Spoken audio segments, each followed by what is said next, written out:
She's absolutely the hottest thing ever to come out of Pittsburgh, and she's setting fire to the world of music with her self-titled debut album, Christina Aguilera, and runaway single, Genie in a Bottle. Her album has claimed the coveted Billboard #1 spot, and she's a real platinum blonde, selling the magic 1 million records. Since signing for RCA and featuring on the soundtrack of Mulan for Disney, Christina Aguilera has become a near unstoppable musical force. Whether it's belting out a pop song or a Mariah Carey-like ballad, Christina's vocal dexterity and range have just amazed the world of pop music. Following in the footsteps of fellow Mouseketeers Britney Spears and Justin Timberlake, Christina has proven that once her talent is let out of the bottle, she's destined for the top for years to come.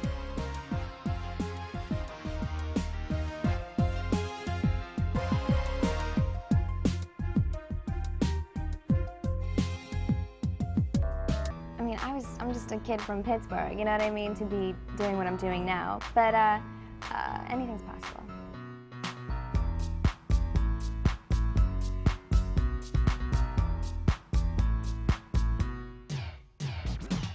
She grew up in Wexford, you know, a northern suburb of Pittsburgh. She was actually born in New York, but the family moved here when she was very young, and she most of her early singing experience was here in Pittsburgh. Started out singing at block parties and that sort of thing, and then slowly got the attention of some people down here in the city. Singing at talent shows and that sort of thing. Star Search with Ed McMahon back then, and I lost. Being 8 years old, and I lost to a 12-year-old kid. He was good too, Christopher Eason. I will never forget that. But that's okay.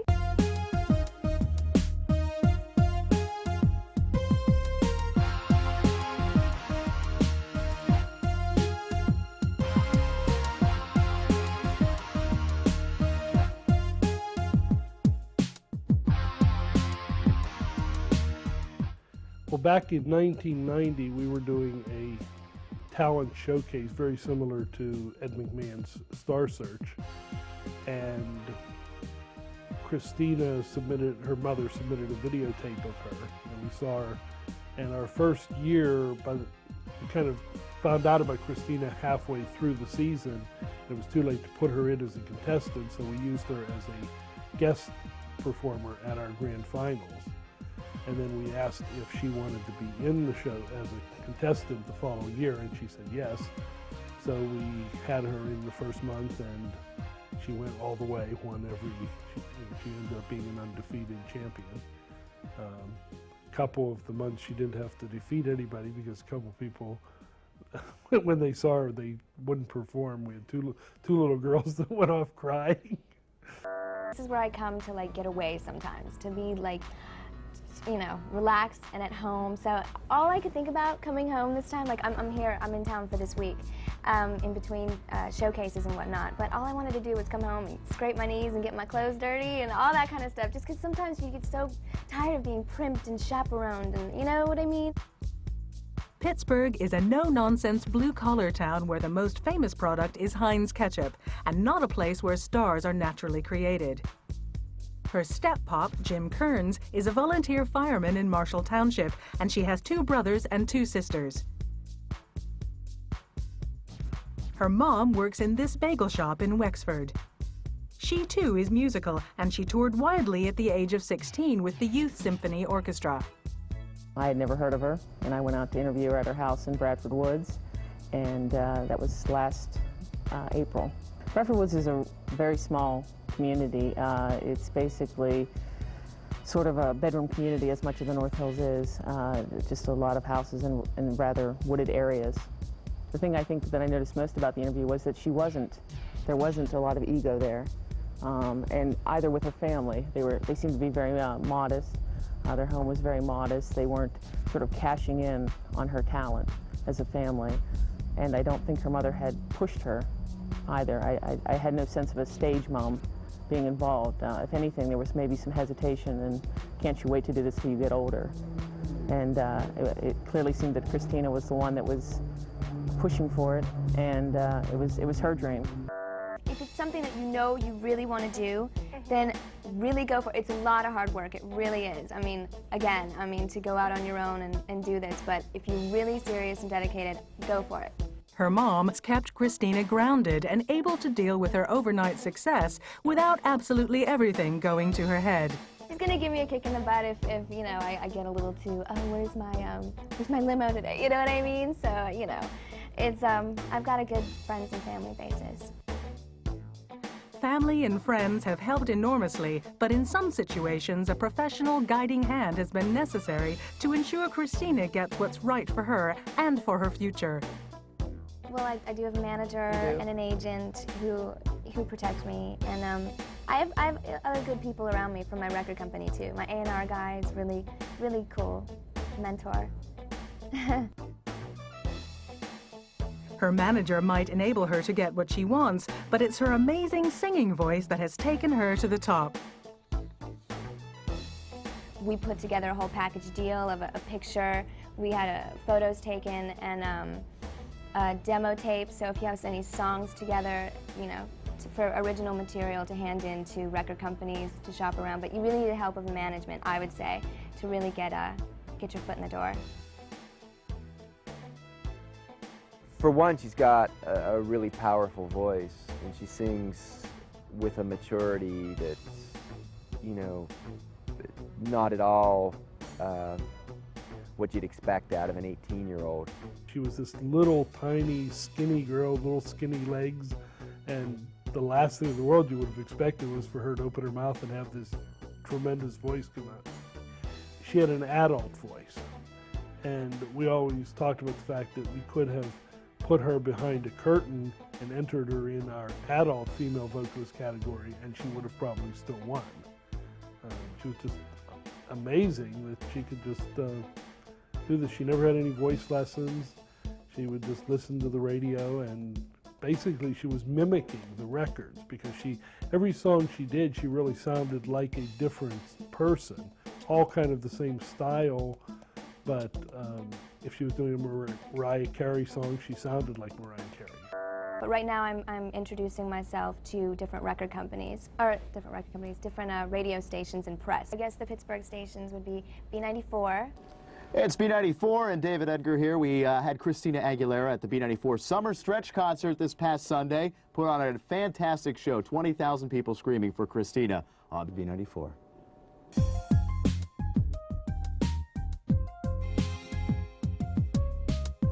With her, she seems to have, I mean, for me, I think it's great to have an artist that has some range and can do a pop song like Genie in a Bottle, but also has, you know, has it in her, has real talent for singing. I think a lot of times you hear artists that are just, you know, put together in a studio, and it didn't get that feeling listening to Christina.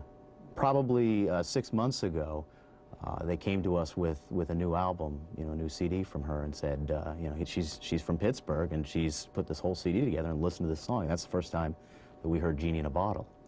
And, you know, the girl's from Pittsburgh, and so we said, well, you know, let's try it on the audience and tell the audience that she's from town. So we asked the record label to bring her here, because apparently she was living in New York, and we asked her to come in and talk to our morning show. We'd play the song and didn't commit that we would play it any more than that, but just introduce her and see where it went from there, and the response was phenomenal.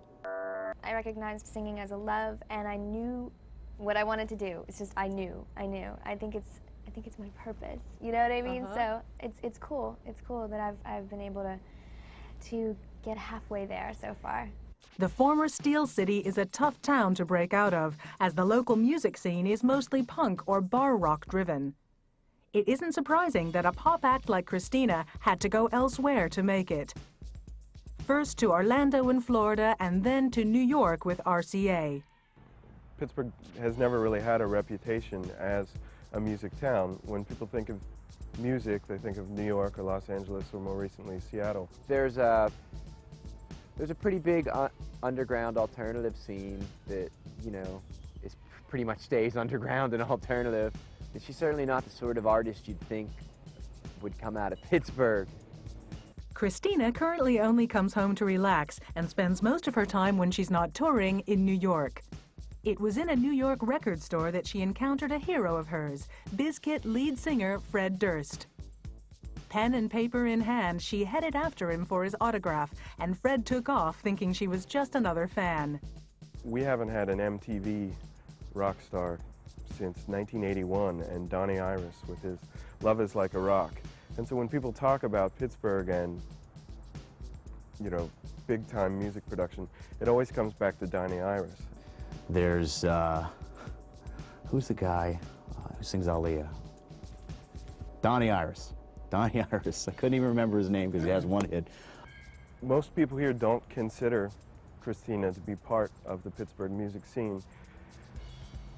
Her appearance sort of happening overnight and becoming, you know, an international pop sensation, #1 hit on the Billboard Hot 100, has nothing to do with Pittsburgh, the Pittsburgh club scene. Then if you look at the situation and you go through, she isn't, in a large degree, she's not from Pittsburgh. Her success is from elsewhere. It would probably be fair to say that she's from Orlando, Florida, because that's where people know her as part of the Mickey Mouse Club. At 12, she then was hired by Disney to join the Mickey Mouse Club, which was shot in Orlando, and she and her mom moved down there to join Britney Spears and Justin Timberlake, who were Mouseketeers at the same time.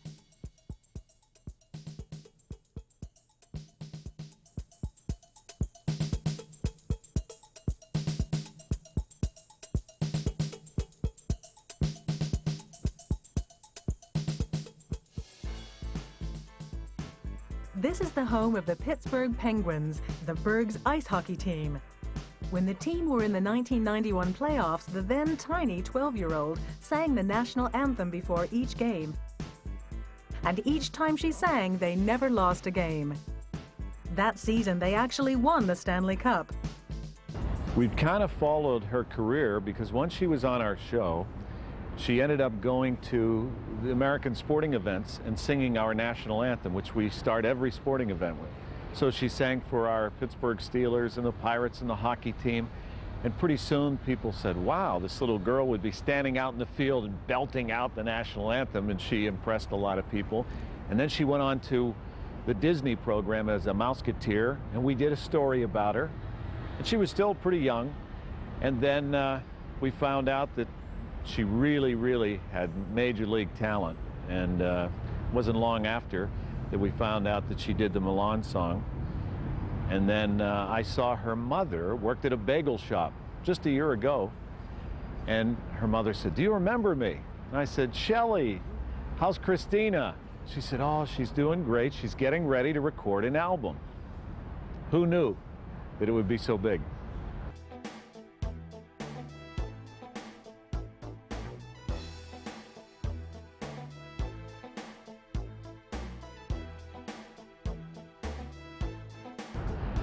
Well, I think when she walked out, people were very polite. They see a little girl, and they expected a little girl to sing the national anthem. But when she sang with such soul that she really captured the hearts of the crowd, and they gave her a raucous ovation. I mean, they went wild. So it was a lot of fun, I'm sure, for her. Certainly made her feel good. I mean, she had her singing opportunities here. She would sing at sporting events, you know, baseball games, football games, hockey games, and local talent shows and that sort of thing. But, you know, it was mostly the Mickey Mouse Club, I guess, put her in position. Oh, after Star Search? Yeah. Was the Mickey Mouse Club. It was a television show that aired on the Disney Channel for 2 seasons that I was on. I guess you're always surprised a little bit when somebody makes it, but I don't think we were really, we certainly weren't shocked because we really expected something big was going to come because we just had so much talent that it couldn't possibly go undiscovered. It's funny now who's blowing up also is the five-guy group NSYNC and Britney Spears, and so we were on together with that. We changed it up a little bit, so that was cool. We changed the mouse ears for cool leather jackets, so, you know. Well, Disney has become like a breeding ground for pop stars. It's weird, you know, between the Mickey Mouse Club and then placing people on soundtracks and that sort of thing. That seems to be, you know, a real ticket at this point, is to be on the Mickey Mouse Club. And I think we've probably seen all we're going to see from that. You know, it looks like they've gone about as deep as they can go on the Mickey Mouse Club. So now, who knows what the next show will be that will bring out all the stars. Life wasn't just a beach for Christina in Florida while she was recording the Mickey Mouse Club. She had to give up her dog, Samson, and it was a while before she got herself a new, smaller dog, Fonzie. The Mickey Mouse Club ended after 2 years for Christina and the others, as it finished its near 30-year run. It all started with this anonymous phone call one day from my manager. He gets on the phone all panicky. He's like, can you belt the high E above middle C? And I was like, oh, I don't know. You know what I mean? Like, belt it really strong. So I ran over to the piano and I got it together. I didn't know what he was talking about. He said something for Disney or whatever, but I wasn't quite clear. And all I knew was I had to FedEx out a tape of, I sang Whitney Houston's I Wanna Run to You, like on a 20-buck tape recorder, you know, karaoke tape. FedExed it out to the Disney people to audition for what I soon came to realize was Mulan, the Mulan soundtrack, to sing a feature ballad. Well, the first time we heard of Christina was about a year ago, maybe a little more than that, when she did a song on the Mulan soundtrack. And we said, Christina who? You know, we couldn't pronounce the last name. We heard this little song and it, you know, it was kind of catchy, but it never really sparked our interest. We didn't end up playing the song. All I know is I'm in the producer's living room auditioning, like on the spot, and he puts out his hand, he's like, congratulations, you got the job. And then simultaneously, within that same week, I signed a deal with RCA Records. Turned out that Christina was in town for a couple of days, and she announced that to the whole crowd. And so we thought it would be fun. We had an intern on our show, and we've interviewed Christina several times, and introduced our intern, Heather, to Christina, and they went to school together at North Allegheny High School. And they're in the yearbook together as cheerleaders. Heather's a little bit older than Christina, but they, you know, on the same page, you can see them both. So we introduced them, and they laughed, oh yeah, I remember you, and that kind of thing. Well, we thought it'd be fun to send Heather to Christina's mom's house to deliver donuts, assuming that Christina was still in town. I go on the air in the morning, and I get to interview a lot of famous people, do work with the concerts, do little errands like answer emails, answer phones, but mainly just have a lot of fun. Heather gets to the house, there's a police officer standing by, because apparently a lot of people in town knew she was here and, you know, were trying to track her down. And so she went up to the police officer and explained that she was just, you know, trying to deliver some donuts for Christina. Went to the door, knocked on the door, and Christina's mom answered and said, Christina's, you know, sleeping, but, you know, I'd be happy to talk to your morning show. So Heather handed over the cell phone, and, you know, the next thing you know, our morning show is talking to Christina's mom. And she's very down to earth, did a great interview with the morning show. It was really great to hear how down to earth and, you know, how she's, you know, it's just her daughter Christina who, you know, is making it big now. When I met her mom, I first of all explained that I wasn't, that I was a friend of hers, and that I didn't bring any harm, because there was a big hype at the radio station that I was coming to give her breakfast, and so I just told her that I was a big fan and I loved her CD, and just talked about her, what she's doing. She was just on Total Request Live, and she's so big right now, 90210. She's on all the talk shows, and I was just asking questions about how she's doing. I'm not the character's voice. I'm not Mulan's voice. That was sung by Leah Salonga. But no, I sang the pop version that got the radio play. So we had two different sort of voices. Like, I have more of a pop sort of, you know, radio voice, and she was more into the Broadway. And, you know, she just worked better for the role of the character. And she was on a local TV station. Our weather guy on B94 had her on his show when she was 13. I'm the weather guy at a station in Pittsburgh at KDKA, and 10 years ago I had a morning television show, and that's really where I got my start in television. Well, we booked guests every morning live, and we heard about this young girl that could sing. In fact, she was a contestant on Star Search, the big American, you know, I guess looking for the next stars. And she didn't win. But locally, we thought she was very talented, and we invited her to be on the show as part of a local amateur performance that they were doing nearby, which I hosted. So she came on the show and knocked us out.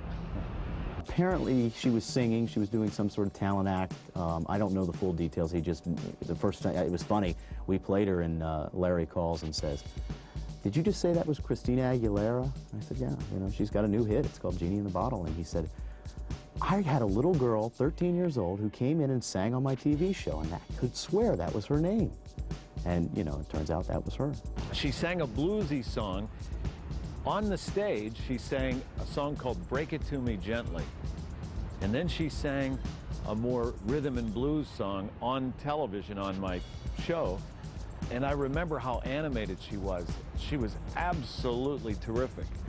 For 9 years old, she was way beyond her years in the way she could put emotion into a song.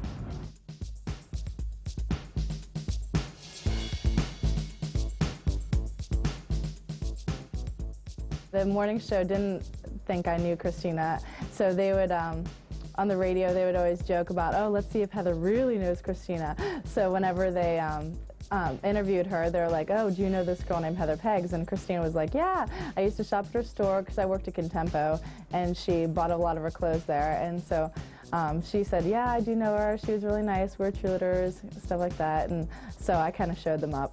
So. Christina now stood out from the crowd, and even in a privileged place like Wexford, fame had its price. Kids feel a little intimidated a lot of times by what I do for a living and the fact that I am confident about it and that, you know what I mean? So it can be a little intimidating, and I mean, even to guys.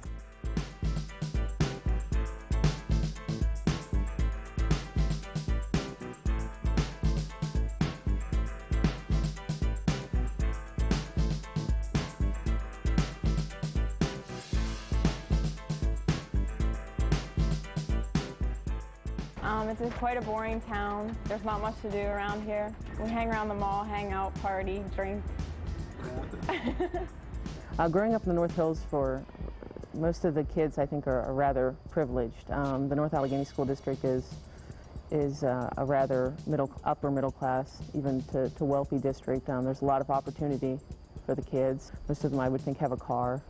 You know, there's a lot of action going on around here. Yeah, she said that she went to North Allegheny's homecoming, that we were like snobby, and she didn't even. North Allegheny was snobby. Yeah, she said we were snobby.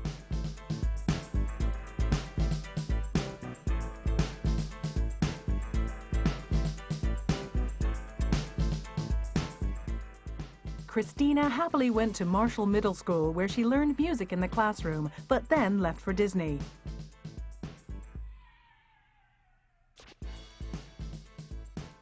On her return, and despite being chosen as a cheerleader for North Allegheny High, she never properly started schooling there. At school, she wasn't really popular because most of the girls were really jealous of her. I always liked her, and she had a couple really close friends, but most of the girls just were really jealous of her, you know, because, I mean, she was already famous in high school. She was in the Mickey Mouse Club, so most of the girls were just kind of like, you know, just really jealous, petty girls. But all the guys liked her, of course, because she was beautiful, so. Yes, I was at the same school as Christina Aguilera. I didn't know her, though, but she used to live next to a few of my friends and supposedly used to make fun of her on the bus, but she wasn't anything that special. I think as far as her peer group, the kids that she should have gone to school with, don't know her. I think she was there for a very limited time, and so they didn't really have a chance to know her. But as far as having somebody that Wexford or Bradford Woods, you know, can call their own, I think it does. It creates, I think there's an excitement that's been kind of created. You know what I mean, even sometimes the teachers and the parents were a little hard. "Oh, she's not out, you know, being sick with the flu. She's out singing somewhere." You know what I mean? And it just got really ridiculous. And, you know, I mean, it was hard, so. Christina was always beautiful. She was really tiny, really skinny, really long curly hair, always looked good. What else? She always had cute clothes on. As cheerleaders, she just really tried out, and then she made the squad. And then whenever she made the squad, she had to quit the squad because of her musical career, because she tried out for the 9th grade squad, and I was in the 10th grade squad, and then she dropped out of school before she started cheerleading. So she was really just made the squad, and then she had to leave to record her CD.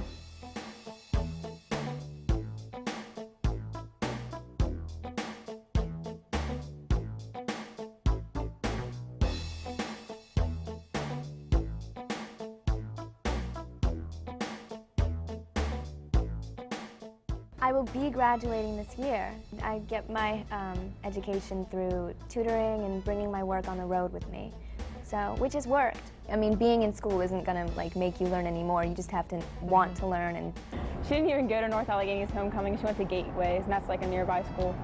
I do have to have friends that do the same thing that I do. Or, you know, I do have friends that are still here. I weeded them out and I was like, okay, these are the good ones and these are the bad ones. I don't keep in touch with the ones that weren't cool anymore.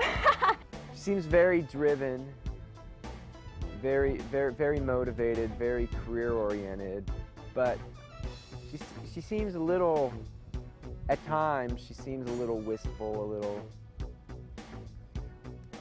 a little bit as though she, you know, maybe misses just being an 18-year-old girl, you know, because she's kind of had to put that on hold. I think maybe between the Mickey Mouse Club and this recent run of major success, I think she got a chance to be a teenager, and I think maybe there's a part of her that misses that. I guess being a normal high school kid, going to school, being with kids your own age every day, which I rarely do. You know, if I am with kids my own age, it's other kids that are in the business, such as Britney Spears or guys like NSYNC and things, you know, that have become my friends in other ways. But, you know, I mean, it's good. You know, a lot of times whenever I do come back home, it's sort of awkward for kids to relate to my sort of lifestyle. I don't think Christina's missing out on much. I would much rather be in her position than being a teenager, because she's having a great life right now. The only thing, I mean, just hang out with her friends. I'd probably miss out hanging out with her friends, and I'm sure she does too, because she's never at home. So I know I'm pretty good friends with her best friend at home, and she never gets to talk to her. I mean, she talks to her on the phone, but I think she'd probably just misses out hanging out with her friends and maybe having a boyfriend or going to prom, stuff like that.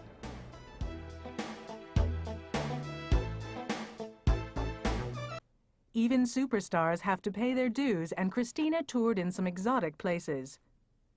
When I was 16 years old, I went over to Japan, and I released a single with a Japanese artist, Keizo Nakanishi. We did it in English, and it was very cool to work with him and go to Japan, be on a couple of his tour dates. I do. It's fun to collaborate with other singers and have a connection. We got a good feel for Jeannie, though, so it's cool. Oddly enough, I think the success of this single kind of took the label by surprise. I don't think they were ready for it. So that may be why, like, you know, like Britney Spears or earlier, like Debbie Gibson or Tiffany, you know, these teen stars, they do the mall apprenticeships, you know, they go out and they, you know, they really work to put their name out. And get a lot of stage time in somewhat odd situations like, you know, like at a shopping mall. I really hope that this is it, and the first single is called Genie in a Bottle. Unlike Britney Spears, who toured an awful lot of shopping malls to work on her stagecraft, Christina's success had come so quickly she was saved the endless touring and life on the road. Until the time of her first record deal, Christina hadn't really had any singing coaching and had only a few months of dancing lessons. Christina's mile-high personality broke out of the pop formula of Jeannie and convinced us all that she had the makings of a superstar. I was signed to a contract, and within that year, like, Milan had to come first, and I had to do promotion for that. And then I was, in the fall of last year, I then went on to begin recording of my album. As I said, self-titled, so please go out and support me. Yeah, the first time I actually heard about her was she was on the Disney soundtrack of Mulan, and they were talking about it on the radio, and they said that she did a song which was really nice, very pretty. And the Genie in the Bottle did really well too. They were playing it all the time. Single sold out. I still have people looking for it. It's not available, but I still have people looking for it. Yeah, we're not a very big, popular city, so she's really great. She came a long way. She's been here twice. Probably back in like June. It was on the radio, all over the radio about her. It was nonstop. Her song, Genie in a Bottle, over and over. Everybody knows her. Everybody's been trying to meet her. Here in the store, it ranges. We get some of the younger kids that are getting more into music. I'd say maybe I have as low as maybe 10 up until like the preteens and stuff. Some of the little bit older ones. I also have some adults that buy her too because they do like her. She has a really clean, nice voice. Surprised more in how fast it happened, not so much that it did happen. Had she made a record and it had been out for a few months, I wouldn't have been real surprised, but for her to release a thing and for it to be #1 almost overnight was incredible. Yeah, that we weren't expecting. This record, we wanted to still have some of the hype from Milan going, so we got in a lot of great songs from a lot of different producers. Practically every song on the album is a different producer, but one in particular I was very honored to work with, Diane Warren, who's worked with everyone from Leanne Rimes, Aerosmith, Celine Dion, everyone, and she's very complimentary whenever we were working together. RCA Recording Artists, Recording Company of America. They do have their own ideas for you, you know what I mean? You know, sometimes I gotta get my manager to go in there and fight for something that I want in particular, you know what I mean? Like, they might, like, for instance, right now, we're sort of arguing over a song that I really want on the album, and they want it off to replace with another song that they might think would be more of a hit, you know what I mean? Whereas the other one I may feel more, you know, it's just... Well, I'll tell you this. The first time we played the song, it was on our night show. We played the song on a little feature and asked, you know, what do you think of this? And this girl's from Pittsburgh. Within 20 minutes of playing the song, Christina herself called the radio station because one of her friends here in town had heard it and called her wherever she was and said, hey, your hometown radio station's playing the song. The disc jockey that we had on the air didn't believe that it was Christina actually calling. She just thought, well, somebody was playing a joke on her. There's no way that happened. It didn't actually air the conversation, but we thought that was kind of neat that, you know, within just a few minutes she called. And that's when we brought her into town. The audience just kind of, you know, thought that was really neat that a girl from Pittsburgh, you know, there was the connection. She had been on the Mickey Mouse Club, but nobody really knew who she was. And they thought that was kind of neat that here's a girl that seems to be having some success nationally. And so it took, you know, not too long before we started getting, it became the #1 requested song on the station. And, you know, people were calling on a regular basis trying to see what's, you know, going on with Christina. But when I spoke to her, it was, Genie in a Bottle was already #1. It was right when she was becoming huge instantly. And she was very excited, you know, you could tell it was very, it's a very youthful sort of, I can't believe this is happening to me sort of excitement. So I'm excited. Actually, I was sitting right here in this room, and my musical director from Nonsense remembered her and called and said, turn on MTV real quick. And I says, I don't even know if we get MTV because we don't watch it. But we found, real quick, looked in the TV guide and found what station it was on and turned it on, and we saw her video, or, well, saw about half of her video. And it was only, I guess it was either that day or the next day that I called her mother and found out, well, you know, got an idea of what all was happening suddenly. Immediately, the first time I heard it, I thought, well, we've got another Britney on our hands, another Britney Spears. But I was given an advance of the CD.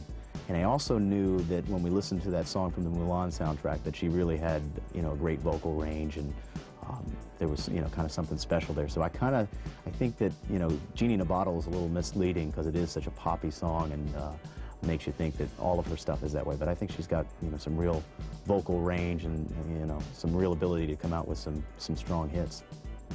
You grow up fast. You grow up fast, you know, and it's hard sometimes being 18 in a business with 35-year-olds and up. You know what I mean? And sometimes it's hard to voice your own opinions because, you know, they want to package you a certain way and change you. One thing that struck me when I was talking to her is she really convinced me that she is convinced that Genie in a Bottle is not at all about sex. Like, to her, that's not a sexual song. And I think that's odd because, you know, it's obviously part of the appeal of the song is that it's this sexy, steamy song. And to her, she says, you know, she feels it's about empowerment and, you know, asserting your independence and saying, you know, you have to treat me right. I'm a woman, you have to treat me right. She was extraordinarily quiet. She seemed rather nervous when I interviewed her. I didn't see the razzle-dazzle that you see now. She has a sort of, I guess, an image or I think perhaps she's created a public persona of, which I think is natural.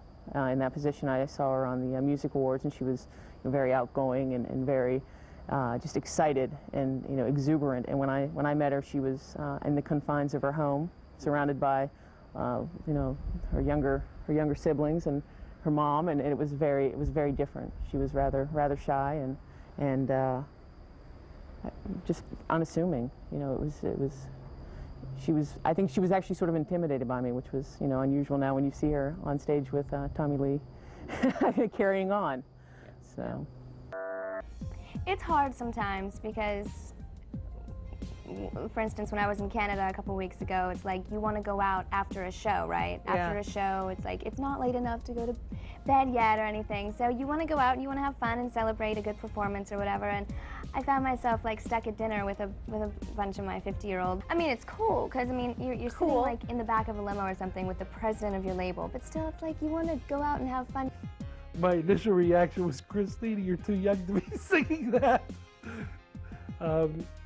It was hard because even though she insists that it's not about sex, it's a very sexy song. And that's our little Christina. Still playing it 60 times a week. We've probably at this point played it 700-800 times. It looks like it's going to be an across-the-board hit for us that we continue to play for some time. A lot of times you'll play a record for a while and then back off on it, but it looks like this is going to be one of the ones that we continue playing a year from now, and hopefully her second single will do as well for us. It was interesting when we did our concert. The Christina Aguilera song was the #1 song in the country that particular week, so I think that really gave us a boost for our show, and it was great to have her. Radio has been so, the response has been so positive. I'm very excited. You had the perfect match of a song with a voice, with a look. I mean, she was born to sing that song, which isn't to say that I don't think she'll have other songs after it, but it was just such a great coming together of all the essential elements.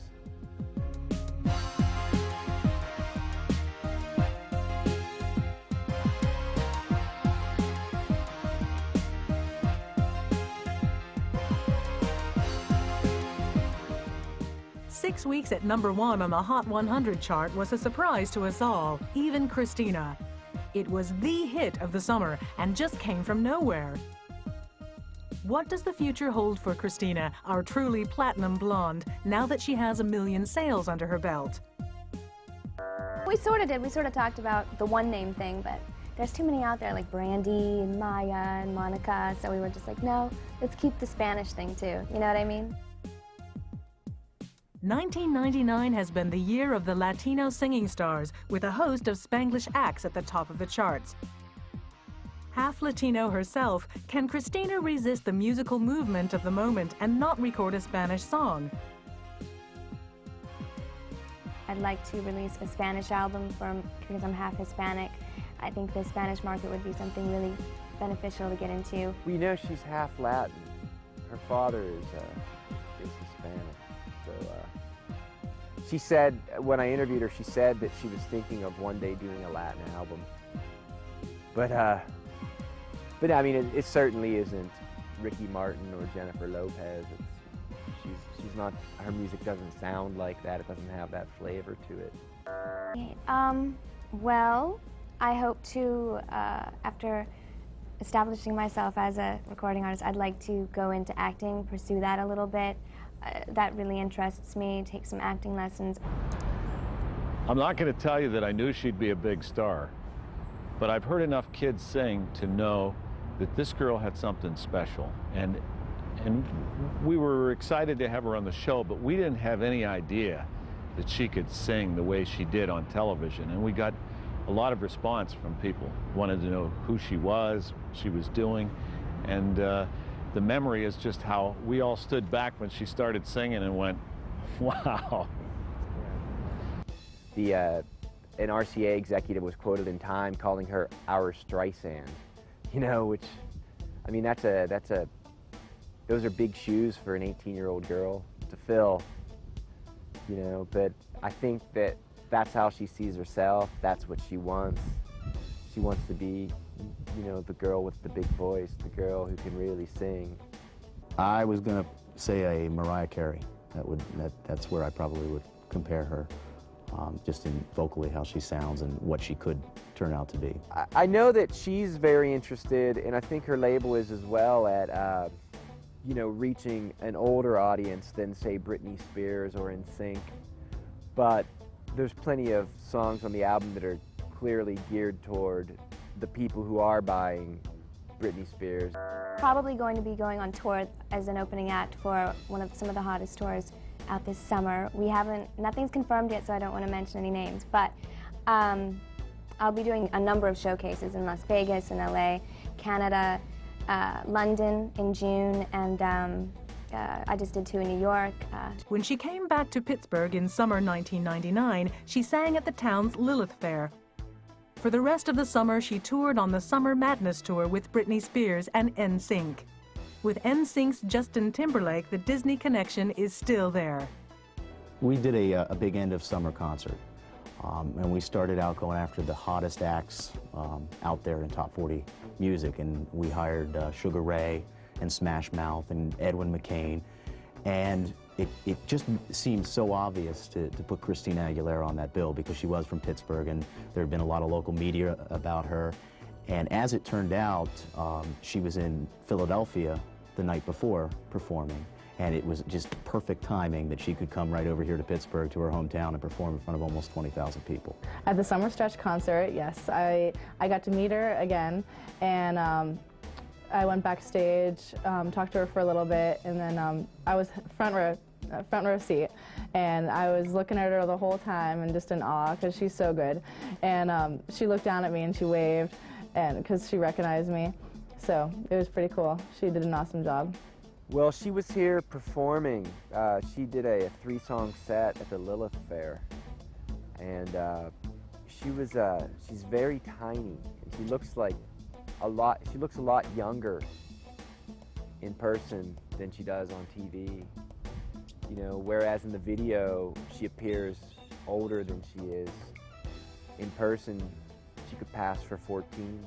She had been here several weeks earlier on the Lilith Fair. She did a little quick side stage show on the Lilith Fair, and it really was you know, her first time back in her hometown performing, and it looked like she was a little more at ease on stage. The performance was a lot of high energy, and she had several dancers with her, and she really vocally sounded great.